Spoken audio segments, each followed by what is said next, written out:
Let's talk about time, not just the ticking on a clock, but your actual lifespan, the finite stretch of days that once gone never comes back. Every second that slips by is a second you never get again. And yeah, most people treat time like it's cheap, like it's endless. They waste it scrolling, gossiping, worrying about what others are doing, seeking approval, or worse, waiting for motivation, waiting for permission, waiting for some external signal to start living deliberately.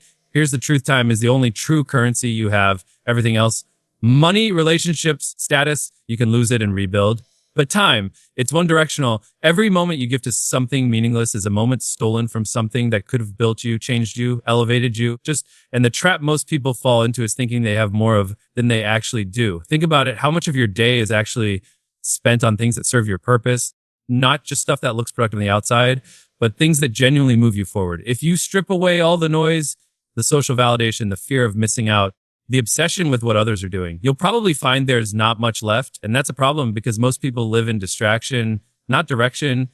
They chase moments that feel urgent, not moments that are important. And it's not just a matter of time management. It's a matter of identity. What you give your attention to is who you become. If your time is spent watching other people live their lives, then that's your legacy, a passive observer, not a creator. You're either investing in your growth or you're feeding your stagnation. There is no neutral. The psychological trap is subtle. It's easy to convince yourself you're being productive because you're busy. But busy is not the same as focus. It's not the same as intentional. And in most cases, business is a disguise for avoidance of the real work, the hard questions, the uncomfortable truths. We stay busy to avoid responsibility.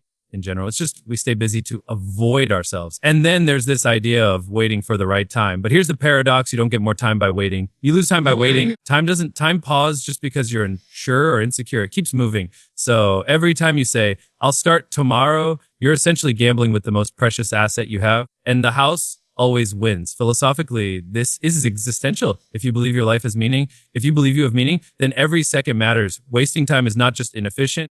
And so it's a denial of your own potential. It's disrespectful to your future self. It's saying, I'm okay with being less than what I could be. And if you're okay with that, you're already losing. Now, I'm not saying every moment has to be some hyper-optimized hustle grind. That's not sustainable. And frankly, it's not smart. But I am saying you should know what you're doing and why you're doing it. You should be ruthless about cutting out the things that don't matter and doubling down on the things that do. That includes the people you spend time with, the content you consume, the routines you keep, and the goals you chase. You can't get serious about your life until you get serious about your time. And once you truly understand how limited it is, the excuses start to sound pathetic. I didn't feel like it. I was tired. I was too busy. None of those hold up when you realize your burning minutes you'll never get back. You've got one life, one shot, and the meter's running whether you move or not. So here's the hard question you need to ask yourself. Are you spending your time or are you wasting it? Be honest. And if the answer makes you uncomfortable, good. That discomfort is a signal. It means you're waking up. It means there's still time to change. And the truth is, you don't need more time. You need more focus. You need more clarity. It's just, you need to stop giving your hours to things that don't build your vision or reflect your values, because the world doesn't owe you more time. It already gave you the greatest gift it could in right now. Every moment you waste is a future you'll never meet. Choose wisely. Let's make something crystal clear. No one is going to build your life for you, not your parents, not your friends, not your boss, not the internet. The only person responsible for the outcome of your life, your success, your fulfillment, your peace of mind is you. And that's why investing in yourself isn't just a good idea. It's non-negotiable. It's the starting point for everything else. Most people spend their lives pouring energy into external things, chasing validation, chasing relationships, chasing status symbols, but very few stop and ask, what if I put that same energy into building me? Not in some vague self-help glitchy kind of way, but in a serious, strategic, intentional way. Physically, mentally, emotionally, financially. Let's start with the obvious. If your body is weak, if your mind is scattered, if your habits are trash, how can you expect to win at anything else? How can you expect to show up for your goals or handle pressure or lead others or build something that lasts? You can't. And the problem is people wait until life forces them to care. They wait for burnout, heartbreak, failure, then they try to fix themselves. But real winners don't wait for pain to start the process. They invest early, they build quietly, they sharpen themselves like a weapon. So when life does hit, they're ready. And here's the deeper layer.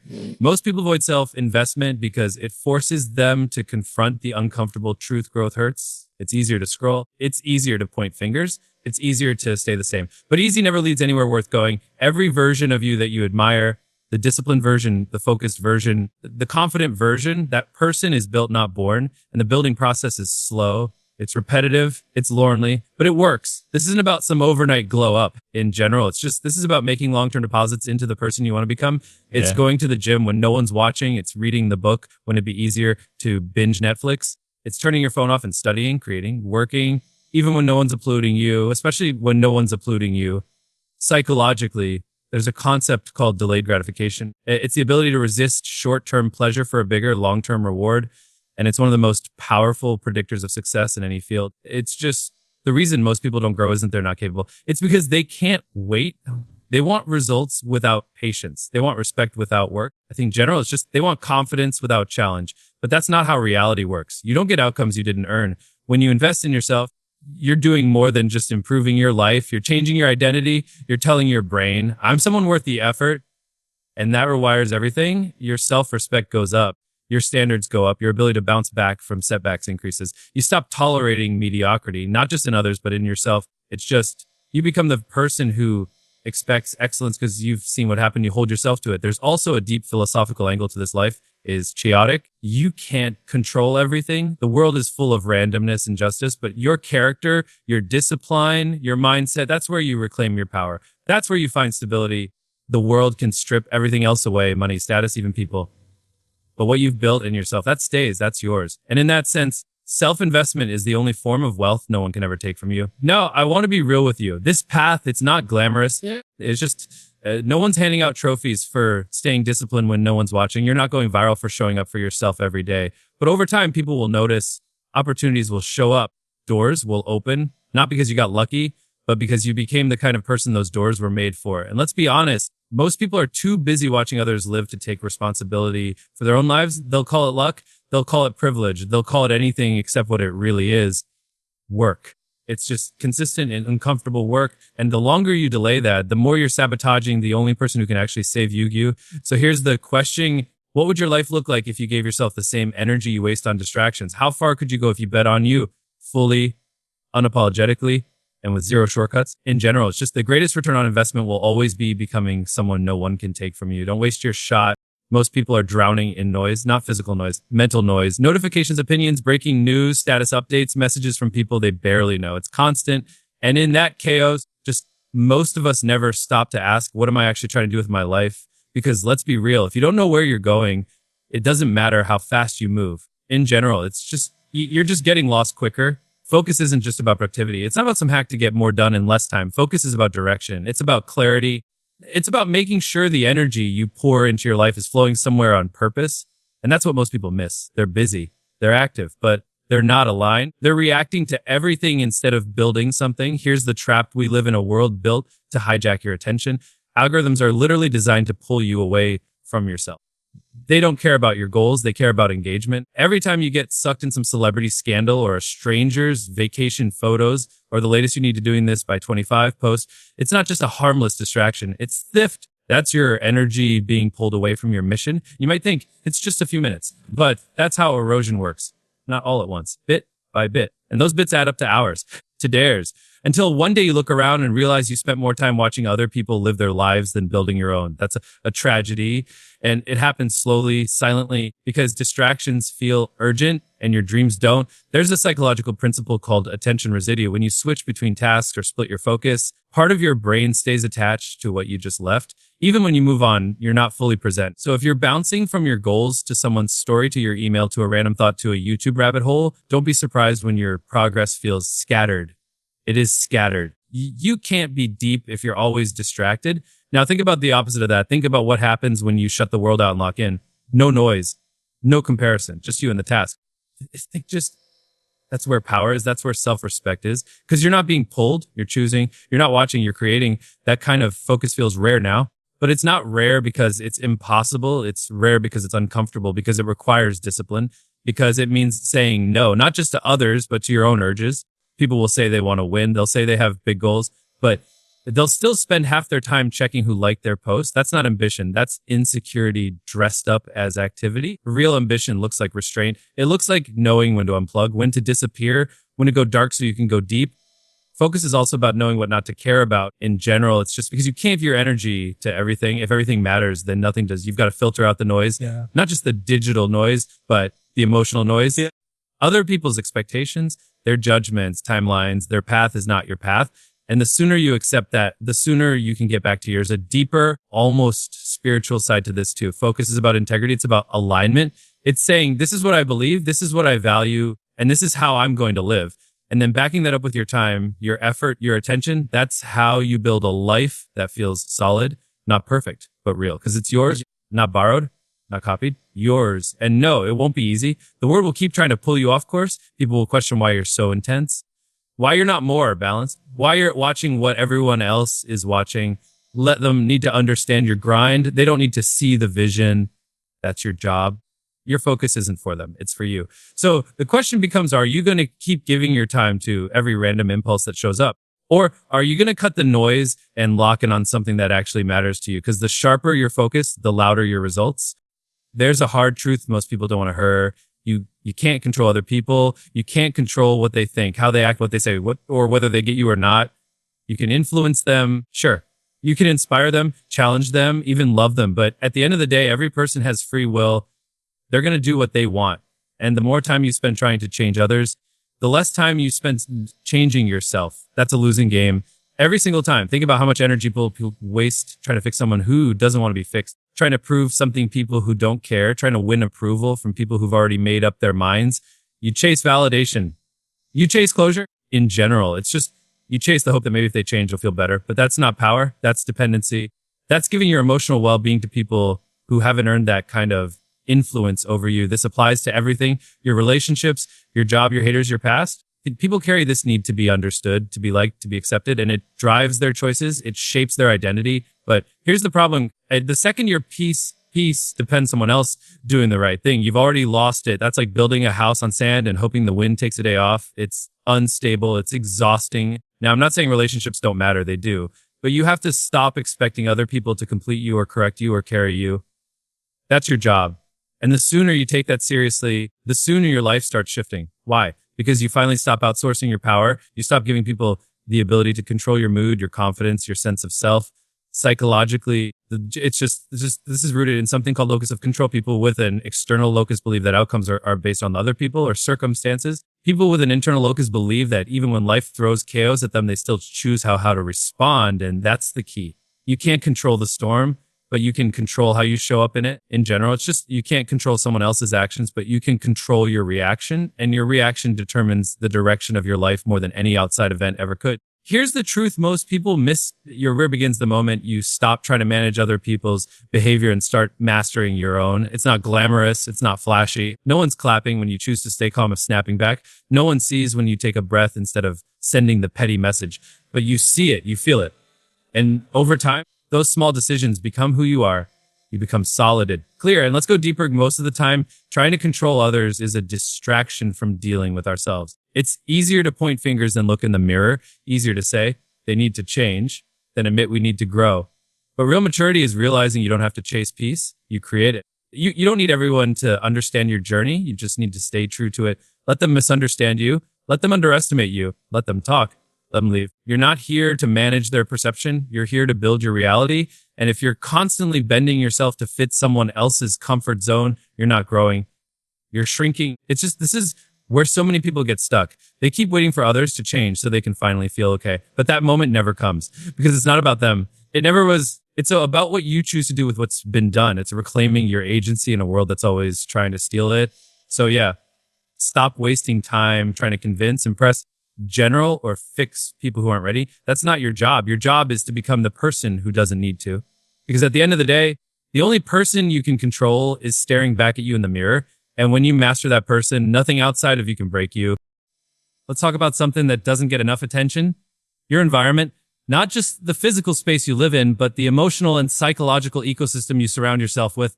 Because whether you realize it or not, your environment is either fueling your growth or silently killing your potential. And if you're not actively choosing who and what you let into your world, you're being shaped by default, and default settings don't build extraordinary lives. You can't focus on yourself. You can't grow. And you can't evolve if you're constantly surrounded by people who are stuck, people who drain you, people who don't see your vision or mock your ambition because it makes them uncomfortable with their own lack of effort. And listen, this doesn't mean you're better than anyone. It just means you're finally choosing what's better for you. There's a huge difference. We're social creatures. Psychologically, We're wired to adapt to our tribe. That's how human beings survived in the past. We conformed. We mirrored behavior to stay safe, to stay accepted. But what helped us survive thousands of years ago can absolutely destroy our potential today. Because now, if your tribe is addicted to comfort, if your circle is built on complaining, gossip, laziness, or mediocrity, guess what you become? You slowly turn into a version of yourself that settles, that plays small, that second guesses every move because it doesn't fit the vibe of the group. You become the average of the people you give your energy to, not just financially or physically, mentally. Just your language changes, your habits shift, your vision contracts to fit the box they're in. And here's the dangerous part. It happens so subtly, you often don't notice until years have passed. That's the slow death of potential. It doesn't happen through one big failure. It happens through tiny compromises, repeated over time in the wrong environment.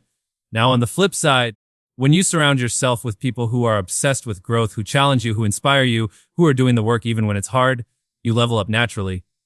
You rise just by being around them. Not because they push you, but because their presence reminds you of your own standards. That's what real alignment looks like. That's the kind of energy that doesn't pull you down. It pulls you forward. Sometimes people hesitate to make these changes because they're afraid of being alone. They're afraid of leaving old friends, old patterns, old dynamics behind. But let me be clear, temporary isolation is always better than permanent stagnation. You might feel lonely for a season, sure, but that silence gives you space to hear your own voice again. It clears the mental clutter so you can actually figure out who you are without the noise of a crowd. And let's not pretend this is easy. It's not. Choosing to protect your energy takes guts. It means having boundaries. It means saying no without guilt. It means walking away from people who once felt like home because you've outgrown the version of you that lived there. That's not cruelty. That's clarity. That's understanding that the price of elevation is often separation.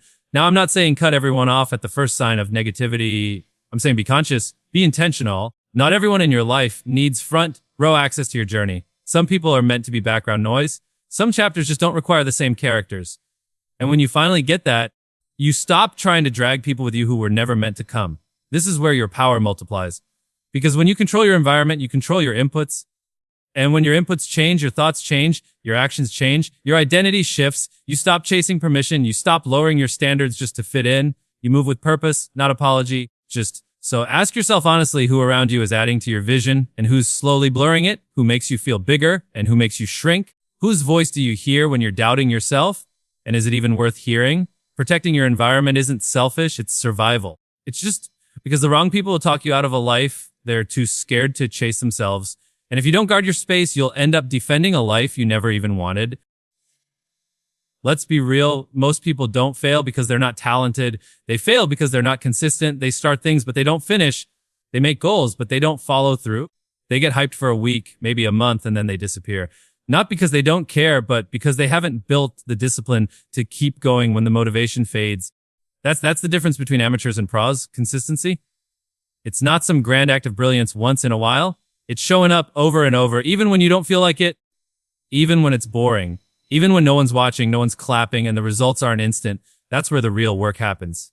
That's the space where growth lives. There's this lie people love to believe that success is about feeling inspired every day, that the people at the top are just constantly on fire, with energy and drive, but that's not reality. Real success comes from learning how to perform when you're not inspired, how to push when your mind is resisting, how to stick to the process when progress is invisible. That's what separates people who build something meaningful from those who just collect unfinished projects, and it's psychological. Our brains are wired for comfort. We want novelty, quick wins, shortcuts. Discipline fights that instinct. It says, no, we're doing this again today because it matters. Because this is who I am now. Every time you follow through on a commitment, no matter how small, you're shaping your identity. You're voting for the person you're becoming. And eventually, that consistency becomes your character. It becomes automatic. That's how transformation works. Not in one breakthrough, but in 100 boring reps that nobody sees. People love to romanticize the grind when it's flashy, pulling all-nighters, hustling until you collapse. But what really builds results is predictability, saying, I'm going to be here at this time doing this thing no matter what. That kind of discipline doesn't just build results, it builds trust in yourself. And that's rare. Most people don't even trust their own word. They say, I'll start tomorrow, and they know they won't. But when you become the kind of person who follows through, you stop needing hype. You stop needing external pressure. You move because you decided to. That's power. Now here's the deeper layers. When you're consistent, you take control of time. You stop living in extremes, super productive one week, completely lost the next. You stop sprinting in circles and start walking with direction. Slow progress is still progress, and over time it compounds. That's how exponential growth works. It's invisible for a long time until it's not. And when it finally shows, everyone will call it overnight success. But you'll know it was years of silent reps. Think about the people you admire, athletes, creators, leaders. Most of them aren't superhuman. They're just committed. They didn't always have better circumstances. They just made fewer excuses. They didn't let a bad day turn into a bad week or a bad month. They didn't hit pause every time life got messy, and it did get messy, but they still showed up. And if you really want to focus on yourself and stop wasting time, you need to adopt this mindset. Just show up every day, not perfectly, not always excited, just present. Do the reps, do the work. One step forward every day beats running in place with perfect energy for a week. Most people don't need new strategies. They need to stop starting over. They need to stick with what they said they'd do long enough to see what's possible on the other side of consistency. You're not going to feel like it every day, but guess what? That's irrelevant. Consistency doesn't care about your feelings. It's about doing what needs to be done regardless. That's how winners are made, quietly, repetitively, relentlessly. So stop waiting for the perfect mood, the perfect plan, or the perfect moment. It doesn't exist. What does exist is today, right now, a chance to show up one more time, not for the world, not for likes, not for applause, but for you. Because once you master consistency, everything else becomes possible.